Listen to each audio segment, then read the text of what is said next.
Residents in Hawaii have been warned against drinking or using any of the tap water or drinking water near Pearl Harbor. Now, this is as a result of testing that indicates that there's unsafe levels of petroleum in the water. And I'll tell you why, how the petroleum got in the water in just a minute. But the Navy is apparently responsible for monitoring this and also finding solutions for it. And here's what we know so far. Testing of a well overseen by the Navy had detected gasoline and diesel range hydrocarbons at levels up to 350 times what the state considers safe for drinking water. That well, known as the Red Hill Shaft, is one of 3 wells that are run by the Navy, which began receiving complaints just last month from residents of Joint Base Pearl Harbor Hickman, who said that their water tasted and smelled like gas. So they also noticed that they were experiencing some health issues as a result, and so an investigation went underway. For instance, residents have complained of sickened pets and reported symptoms including sore throats, stomach pain, headaches, diarrhea, and vomiting. Health officials said that people who were exposed to the contaminated water could also experience difficulty breathing, coughing, and red or peeling skin. So what happened here? Well, luckily the Navy is taking some action, but there's actually a much larger problem at play, and it is a problem involving infrastructure. Now, the Navy has shut down 2 of these wells. They also relocated more than 3,000 families to hotels across the island, and they've distributed bottled water to families and officials. The state said that about 93,000 people have been affected. And so there was a pretty terrible jet fuel spill in the area that contributed to this, and the Navy is kind of sticking to that story. But as I mentioned, there are some infrastructure issues at play, especially when it comes to a fuel storage facility that was built in the 1940s. It was built in such a way that it's essentially now leaking fuel into the drinking water. I'll give you more details into that in just a second. But Cenk, do you want to jump in? Yeah, so 2 things here. First, I want to thank Nadia Alves, who's a Wolfpack member, who brought the story to our attention. I love that, wolf-pack.com/go. So there are lots of different ways that corporate rule affects us, and this is, but Wolfpack members care about their community, and in this case, it's the government that's the issue. Now, the good news is the Navy has pretty much owned up to this, and they're trying to fix it. But as I was reading the story, Anna, I started to worry if Trump gets back into office. Is the culture of lying and denying any wrongdoing going to start to leak more and more into the military and every other part of it? I mean, obviously the Pentagon lies at a mass scale when we would do the bombings, etc. But here at home, oftentimes they are decent on accountability. But are they going to start saying, nope, there is no benzene in the water? No, I don't care. And no, we're not going to clean it up. That's your problem, not my problem. So the government is devolving, and so that's one of the things that I worry about.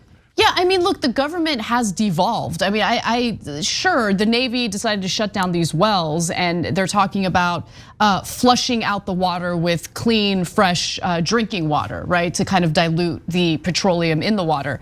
One of our members wrote in and said, well, what level of petroleum is considered safe? Like, how is any level of petroleum in drinking water considered safe? And I agree with you. I mean, the fact that we have a system in place that allows for any type of contaminant like that in our drinking water is an issue. And this is something that affects people across the country, obviously in different ways, right? But the fact that we have major parts of the country that don't have access to clean and safe drinking water is insane, especially when we're living in the wealthiest country in the world. Now, I wanted to talk about some of the potential causes. I'm not even gonna call it potential causes, the causes, okay? So I had mentioned that there was an issue involving jet fuel. Navy officials said that they believed that the water in the Red Hill well was contaminated after jet fuel spilled into an access tunnel at the site on November 20th. But there's actually a larger issue. That's problematic enough. And so let's talk about what's going on with the infrastructure. So Red Hill Bunk Fuel Storage Facility is made up of 20 massive pill-shaped fuel tanks and a system of pipelines that use the force of gravity to deliver fuel to Pearl Harbor, 2.5 miles away. The whole facility, which generally holds about 180 million gallons of fuel, sits just 100 feet above the groundwater aquifer that supplies 77% of the island's total water, according to the Department of Health. Now, here's the issue. As I mentioned earlier, this was built in the 1940s. It turns out that it was hastily built, didn't really think about the design flaws here. And so each of the tanks that carry the fuel are made of a thin steel liner, about 1/4 of an inch thick. That's it, 1/4 of an inch thick, that is now corroding, encased by a concrete shell that the Navy admits it cannot access and is therefore impossible to maintain. The pipeline system attached to the tanks is just as old as the tanks themselves. So you got some fuel leaking out of these pill-shaped containers that are only 1/4 of an inch thick. They're corroding. The Navy has admitted that they don't have the ability to maintain these containers. And so water is just, the fuel is just leaking into the water. Yeah, so we give the military $780 billion a year. Now, defense contractors are awesome at blowing that money on themselves and making tremendous profits. Yep. But don't tell me you can't find the money here. And this affects the drinking water of 77% of the citizens, as Anna just explained to you. So they better fix this, and yeah, it'll be super expensive. But that's why we give you nearly $1 trillion every year. But of course, that's actually not the real reason. The real reason is because defense contractors pay off politicians. So, but when it comes to actually protecting us, not so much. And whether it's the military or private companies like oil pipelines, they always tell you, oh, it's not gonna leak, it's never gonna leak. It leaks every single time, right? Because these things are hard to design. And then even if you design them well, 60 years ago, 80 years ago, they're not gonna withstand the test of time because that's how it works. And eventually it's gonna leak into your water. And my portion on this, Newfie Dragon, one of our members, wrote in, and we do the show with you guys. So tyt.com/join and become a member and be part of the show. He wrote in, petroleum in your drinking water means that you do not have drinking water. This is serious. Yeah, that's right. Exactly. And so you can't have any petroleum in your drinking water. And of course, people were getting sick left and right.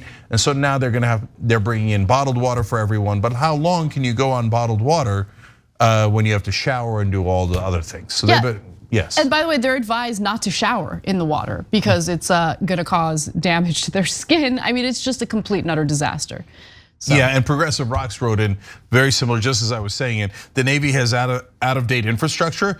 If only the defense budget could afford to replace the storage tanks. Thanks for watching the Young Turks, really appreciate it. Another way to show support is through YouTube memberships. You'll get to interact with us more. There's live chat emojis, badges.